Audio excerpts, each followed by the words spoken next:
Amen. I'm reading from the New English Translation. Mark 9, right at verse 14, you'll find these words. When they came to the disciples, they saw a large crowd around them and experts in the law, arguing with him. When the whole crowd saw him, they were amazed and ran at once and greeted him. He asked them, "What are you arguing about with him?" A member of the crowd said to him, "Teacher, I brought you my son, who is possessed by a spirit that makes him mute. Whenever it seizes him, it throws him down, and he foams at the mouth, grinds his teeth, and becomes rigid. I asked your disciples to cast it out, but they were not able to do so." He answered them, "You unbelieving generation, how much longer must I be with you? How much longer must I endure you? Bring him to me." So they brought the boy to him. When the spirit saw him, it immediately threw the boy into a convulsion. He fell on the ground and rolled around, foaming at the mouth. Jesus asked his father, "How long has this been happening to him?" He said, "From childhood. It has often thrown him into fire or water to destroy him. But if you're able to do anything, have compassion on us and help us." Then Jesus said to him, "If you are able, all things are possible for the one who believes." And immediately the father of the boy cried out and said, "I believe. Help my unbelief." Now when Jesus saw that a crowd was quickly gathered, he rebuked the unclean spirit, saying to it, "Mute and deaf spirit, I command you, come out of him and never enter him again." It shrieked, threw him into a terrible convulsions, and came out. The boy looked so much like a corpse that they thought he was dead. But Jesus gently took his hand and raised him to his feet, and he stood up. Then after he went into the house, his disciples asked him privately, "Why couldn't we cast it out? Why couldn't we cast it out?" And then he told them, "This kind can come out only by prayer." This kind could come out only by prayer. You may be seated in the presence of God. This time we'll have our children, if you would dismiss them for a children's service. Right? Amen, amen, amen. This kind can only come out. This kind can only come out. This kind can only come out by prayer. By prayer. Power of prayer. We've been talking about the power of prayer and the significance of it in our lives for over 3 weeks, 4 weeks. And I'm hoping by now that you understand the significance of prayer, because it is the tool that God has given to us as part of our defense mechanism against the things that come upon us. And so it allows us and empowers us to be able to defend ourselves against the spirits that try to take over and control our lives. A few years ago, I remember, you may recall, that we had some really bad tornadoes that came through the city of Indianapolis. And I recall that those tornadoes were so severe that they caused massive power failures. Massive power failures. The lights went out, and many of us in those situations found ourselves in darkness. Some of the families were in darkness. And I don't know, maybe that you might have been in that situation where I recall there were buildings that were knocked down, and power power boxes were taken out, and it put a lot of people in darkness. They lost their power. And the definition, when you look at power outages, it says that the definition of a power outage is when you lose your electricity for a long term. A long-term power failure means that you do not only lose electricity, but you also lose water. Water, and if you know how scientifically water is a component, people don't understand that, but it is a component of your body, of your whole anatomy and how we're made up. Most of our body is water. It's a lot of it. You don't think about that until you don't have what you need to live. I talked about that. The sun is riding in this morning. Talked about you don't miss stuff until you don't have it.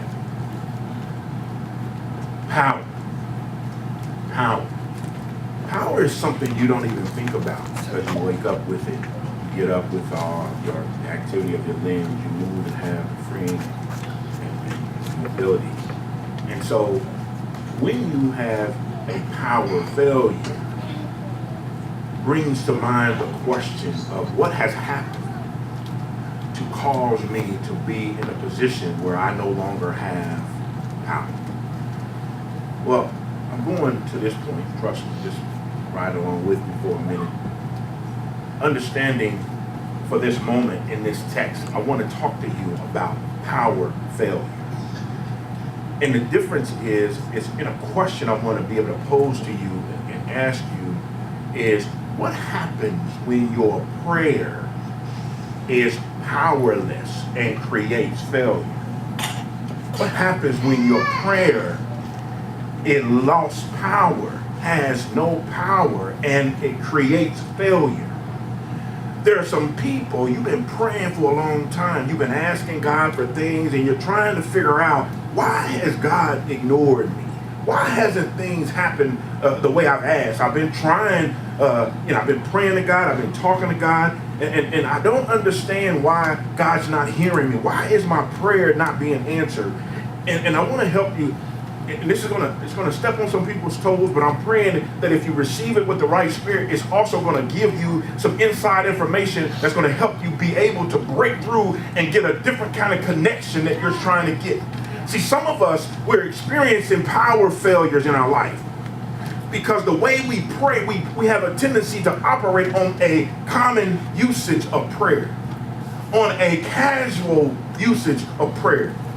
We have a tendency to go through the motions in our prayer life. Yeah, I know. You say, I've been praying to God. I've been talking with God. Yeah, but you've been doing it as just a matter of fact. This kind of pass-or-by kind of conversation. And let me help you understand that God desires more intimacy with you in your prayer life. And if you want to have the power that you need to be able to get to the place God has called for us to be and operate fully in the power of God, we have to change our relationship with Him.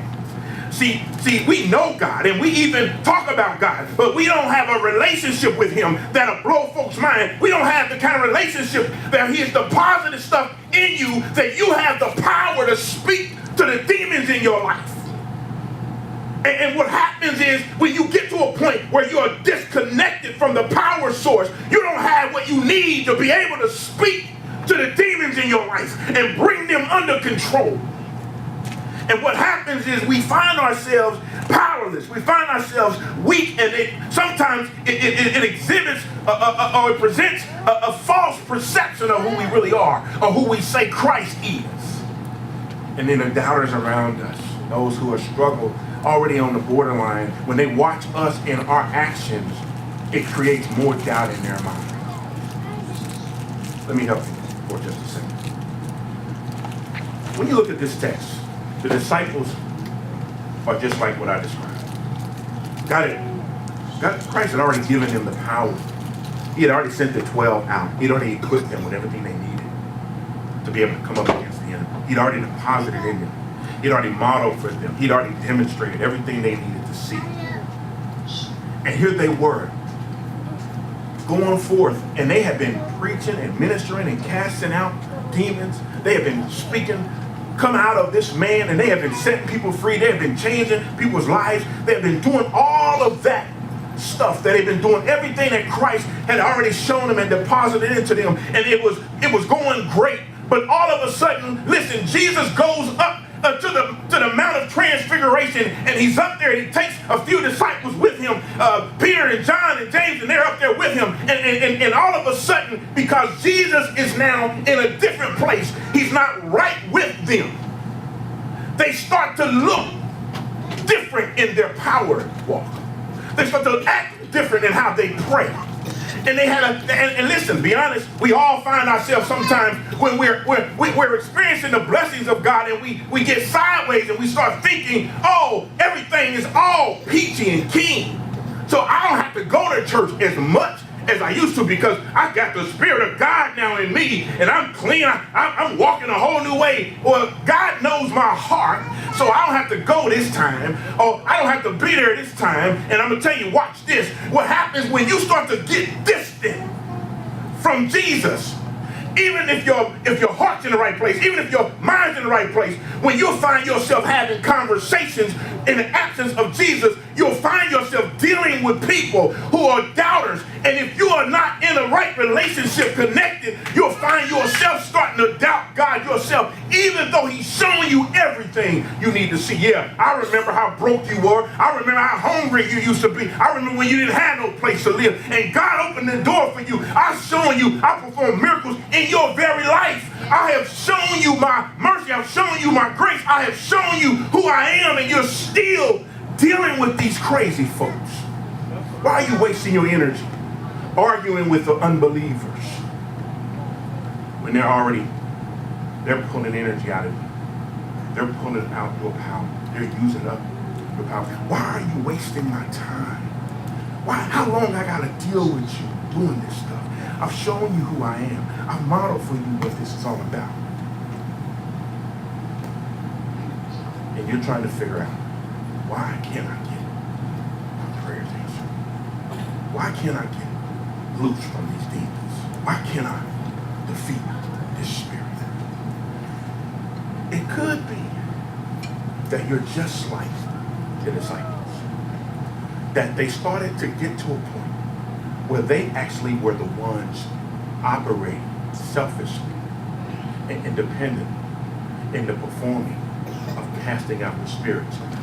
And what Jesus is upset about in this text is he so eloquently states, how long am I going to have to do this? You unbelieving generation. He's talking to the disciples.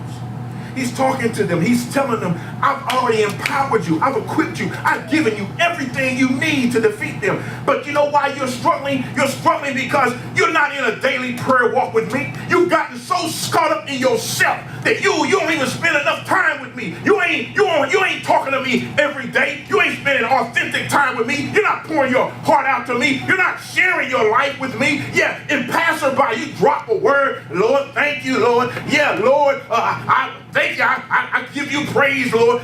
Thank you for my children. Thank you for my... And there ain't nothing wrong with that. I ain't tripping. But every now and then, you ought to get on your hands and knees. You ought to give God everything. You ought to pour yourself out. And I ain't talking about no 2-minute walking through the hallway. I'm talking about getting down on your face, spending 15 to 20 or 30 minutes in prayer. I'm talking about having an intimate relationship with your God, with your Creator. That's what I'm talking about. And you want to know how you get power? When you get power, the closer you get to God, He empowers you to be able to speak against demons that you're wrestling with. You want me to tell you how to defeat addiction? You want me to tell you how to defeat pornography? Get closer to God. I tell you what, the 3 disciples that went to the Mount of Transfiguration, they looked different when they came back because they was in a different relationship. They was in close proximity to Jesus. But the nine, they were distant. They were distant from Him. And because they were distant, they acted differently. And they found themselves facing people that were doubting, and because they were not strong, they had started to lose power. They started to lose faith. And when you enter into conversations with unbelievers, with doubters, what happens is, at some point, because your power source is getting further away from you, and you're entering into conversations with people who are pulling more out of you because you're trying to argue about stuff that has no value, no purpose. And all it is to undermine the kingdom of God. And after a while, you'll find yourself even falling into the same. You'll start to say, well, maybe is this God real? You'll even start to question yourself, and you'll start to wonder, is this Jesus real? And all of a sudden, you'll find that you'll start to think for just a second. Doubt and fear will slip in, and it'll cause you to start to have a little bit separation from your power source. And when you find your place there, all of a sudden, you'll be looking at situations that you can't handle. You're trying to figure out why you're powerless. It could be that you've gotten far away from your power source. Listen, if I'm speaking in this mic, if I'm speaking in this mic,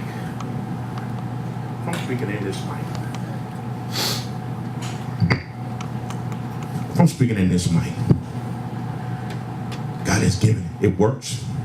It's functioning. It's doing everything it's equipped to do, as long as I stay in proximity.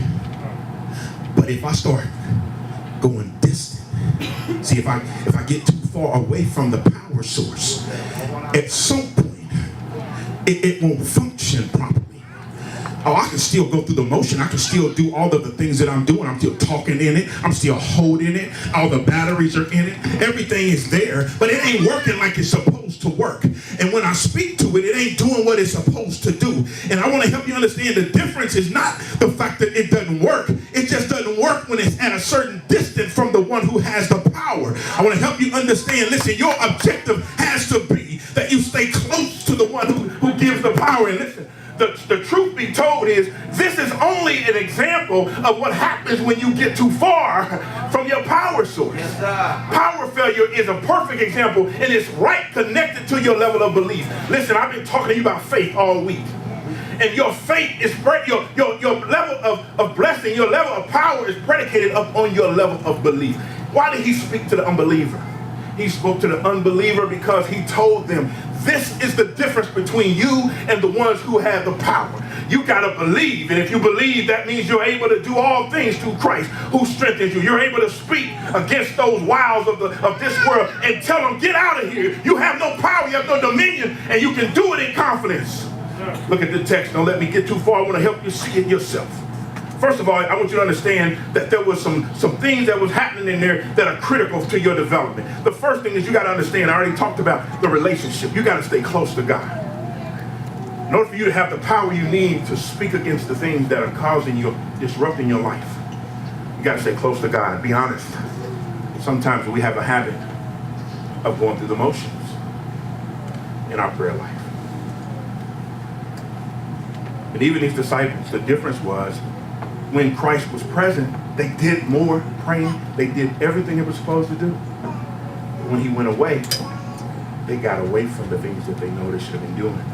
And when they faced the demons, when they faced the situation they were supposed to be able to help, they didn't have the power to do it.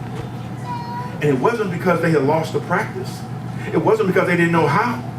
It was because your prayer life has to be continual. See, there's going to be some stuff you face in your life that you can't just pray in your car on the way to work. Come on now. There's some stuff you're going to deal with in your homes, on your jobs, that you can't just pray about in the bathroom for a few minutes. I'm just being honest. There's some stuff that it calls for a different level of prayer.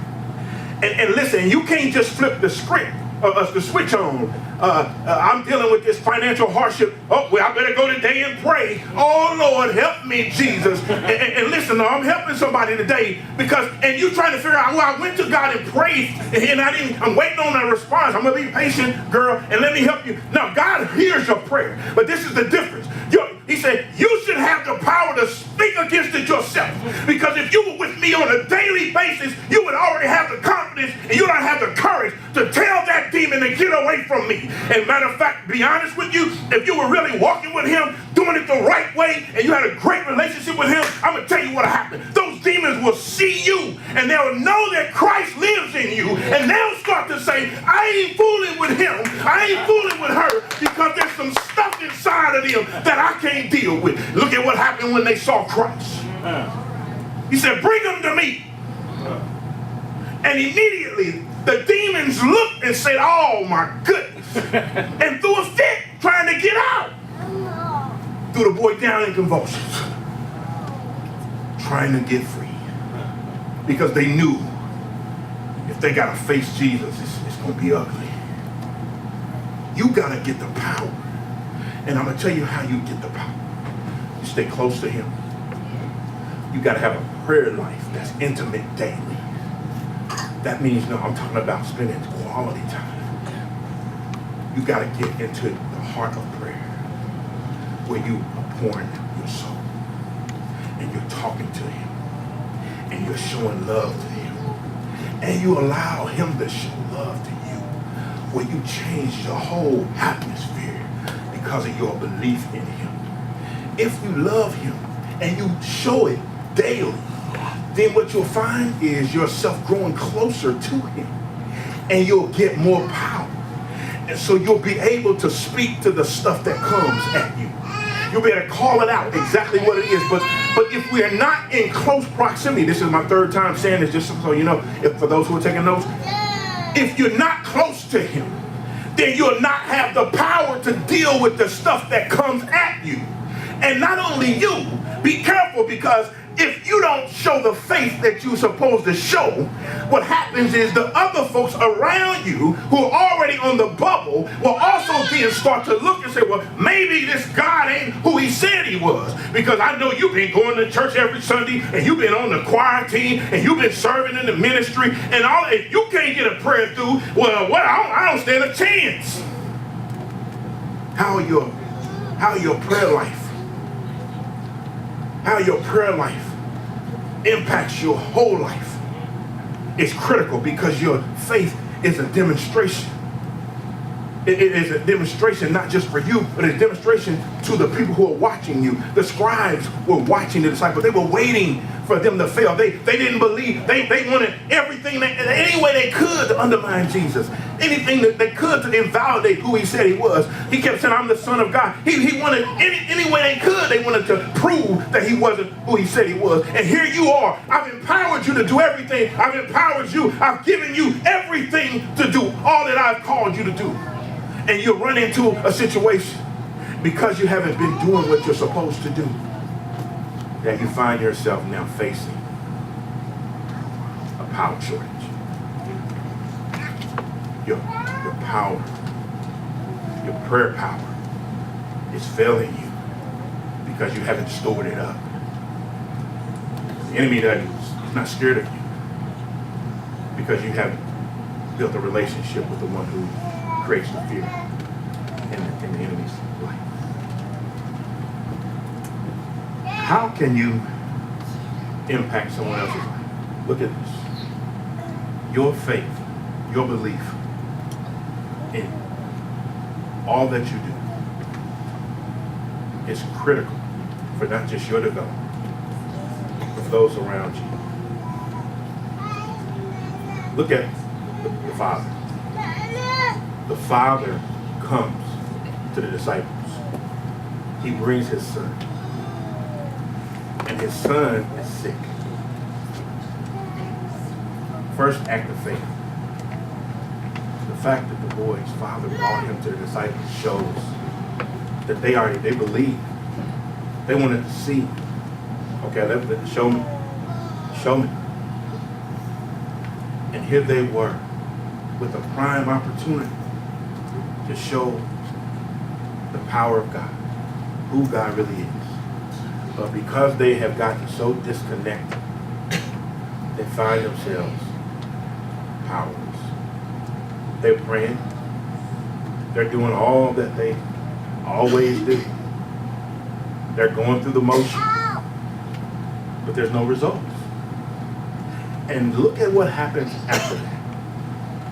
Because their faith has failed them, because they were in connection with unbelievers and let doubt slip in, even for themselves for just a quick second, they have found themselves powerless. And not just powerless for themselves, but now they're creating other people, doubt in other people's mind. They're validating doubt in other people's mind. They're causing that whole generation now to become unbelievers. And I'm trying to help you understand how to break that cycle is you have to make sure you're getting back to the point where you understand that your level of faith and prayer. So if you're going through the motions without a true heart of belief, you're setting yourself up for power failure. You're not going to see the results. And what happens is the other people around you, they start to doubt you. The Father brought his Son because he was hopeful and believing that something could happen positive. The disciples were equipped with everything to do exactly what they were supposed to do because they were representing God, Jesus, and they failed, created doubt in those other people and the Father. And then Jesus comes, just want to help you, this is the story, and he says to them, how long have I got to do this? Show you, teach you, model for you. I'm asking you the question now. How long? How long? Be honest. If right now your prayer life was the indicator, if your prayer life was the indicator for if you make it into heaven, and not just how many times you pray, but the way you pray from your heart, truly. And be honest, would you qualify? Would you get in? I'll be honest with you. I don't know if I like to believe I would, but there's some areas I need to go get better. Be honest. Every one of us, there's no way you tell me you're going to find a quality relationship if you don't spend time with that person. And that's the difference. Without dragging it out, listen, I want to make sure you understand 3 things before you walk out of here. 1, we got to stay close to God. That is your power source. Without him, you have no power. The things that you're wrestling with in your life, those demons that you're struggling with, they are not afraid of you. And you know why they come up on you? Because there's nothing inside of you. I'm not trying to call you out, but there's nothing inside of you that scares them.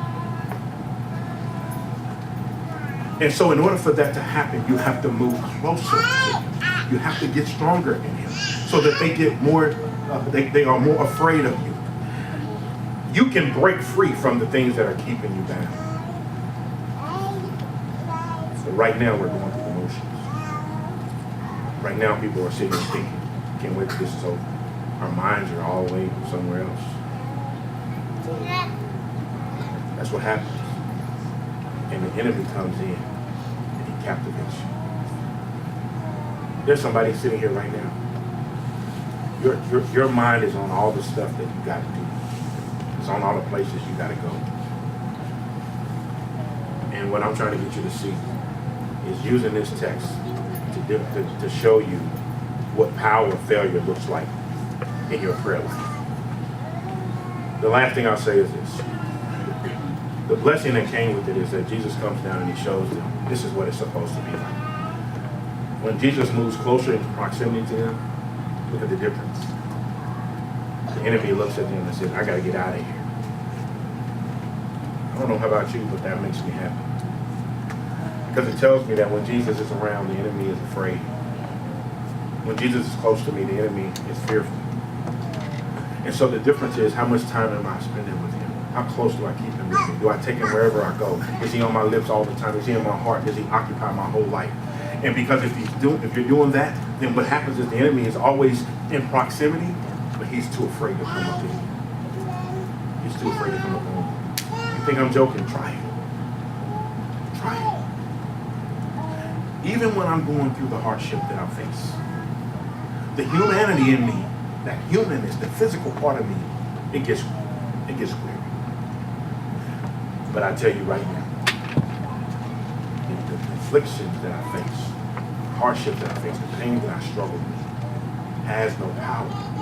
It does not have power, except what I allow them to have. So when I speak against it and I say, no, I'm going. No, I'm doing this. And sometimes, I'll be honest with you, I have to rest, I have to do some things a little different right now, but that's okay. But I'm still going to show up, I'm still going to be obedient, and I'm challenging you to do the same thing. Power failure is a result of your faith. Power failure is when your prayer life is just a matter of fact. It's just going through the motion, not when you're spending quality time. When you're in prayer and you have quality time with God and you're developing a relationship with Him, truly you become more powerful. You can speak against the wiles of this world. You can speak against the things that are occupying your life. And I'm gonna share this last point with you because I want to clarify something that just to prove to you that I'm not making this up. Look at the last part. He says, the disciples asked one question. He says, why couldn't we cast it out? He said, why couldn't we cast it out? And he said, this kind can only be come out inside. This kind can only come out by prayer. This kind. What kind? What kind? See, you got to answer that question. What kind are you dealing with? Because I'm going to tell you, there is a level of spirit that is demonic to a point that it will cause you nothing but total destruction. There's some demons that come and they're only helpers. But there's some that come and they're just straight. They're just the boss man. I'm just putting it into a layman's terms. You're entering into relationships with people that bring those spirits into your life. And they suck out your power. They drain you from the things that you say you believe. Because you spend time with them and it puts you in a tempting situation. It puts you in a compromising situation. And what Jesus was trying to explain to them is that you spend all your time arguing with these people when you know what their intentions are. Why are you wasting time? Why are you using energy? Why are you wasting time in those relationships? Why are you still doing the same things you've been doing and you're upset because you get the same results? Why are you in those behaviors? Why are you why are you over there hanging out with them when you know all it's going to do is create the same negative attitude, the same disposition? Why are you over there spending your money? Why are you putting your money into those things? Why are you in that place when you know all it's doing is changing your whole spirit? It's just creating in you, because the devil comes in and he creates nothing but destruction. Why are you in your position? Why are you in the position that you're in? It could be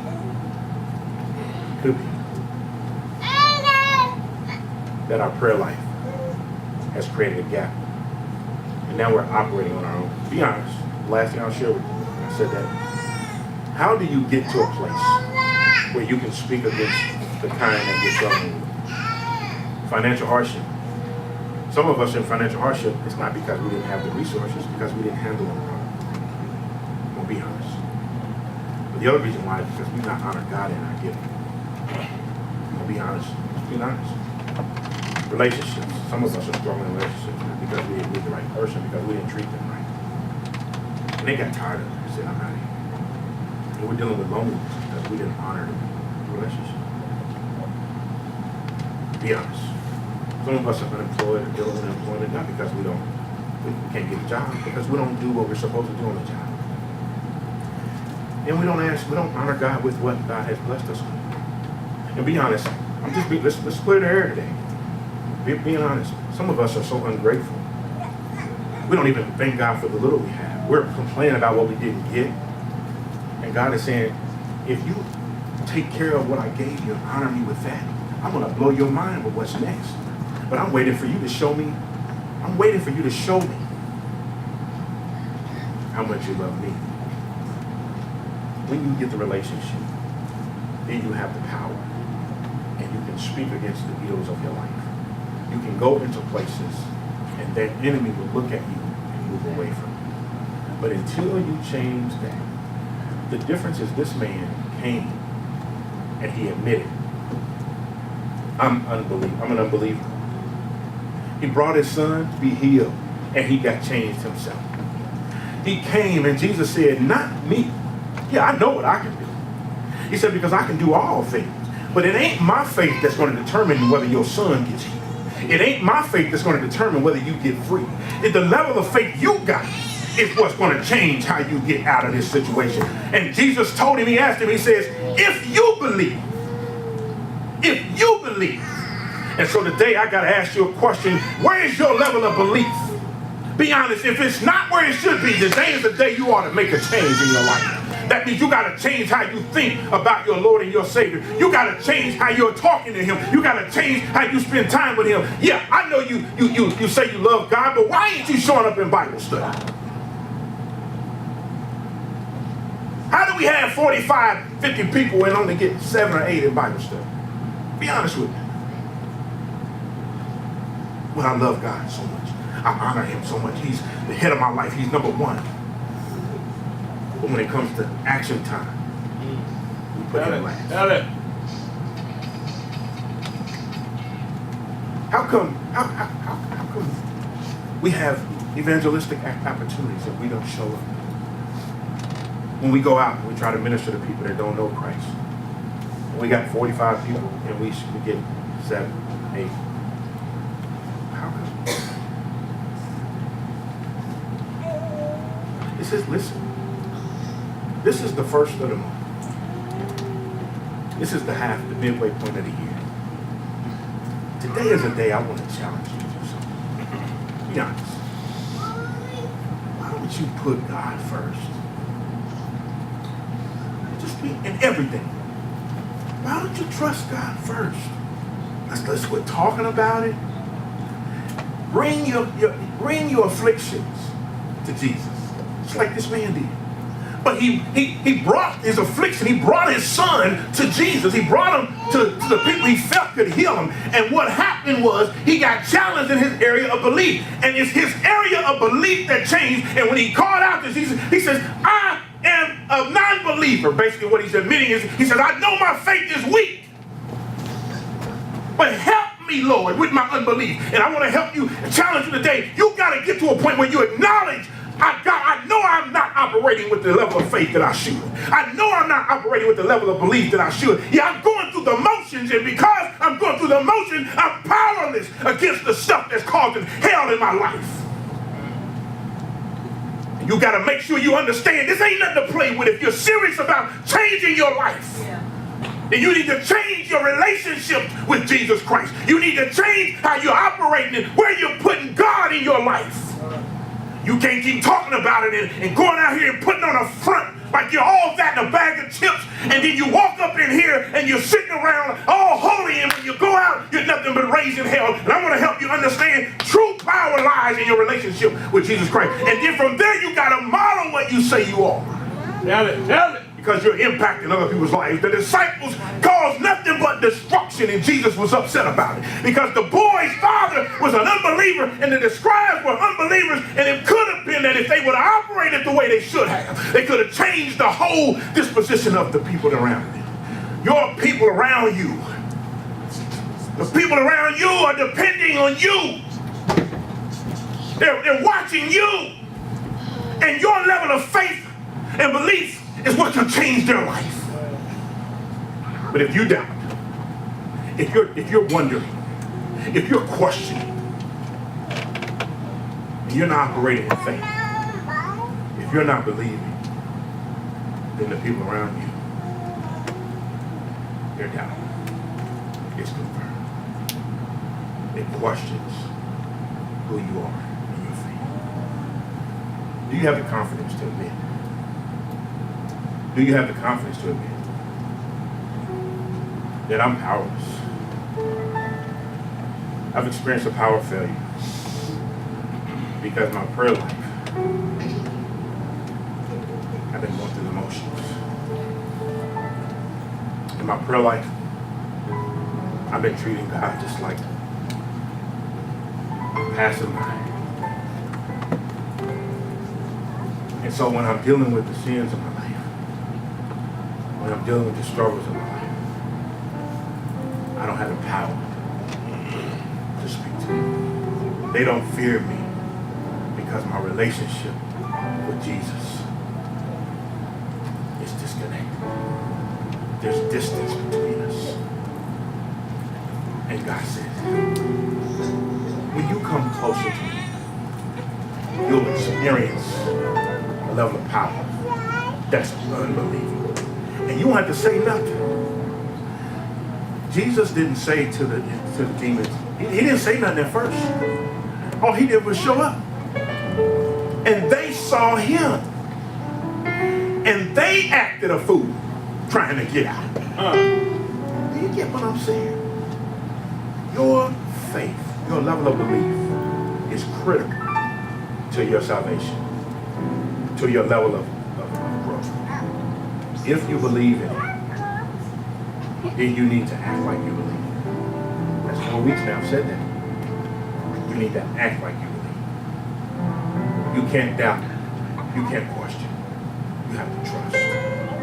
With your whole heart, you jump in 100%.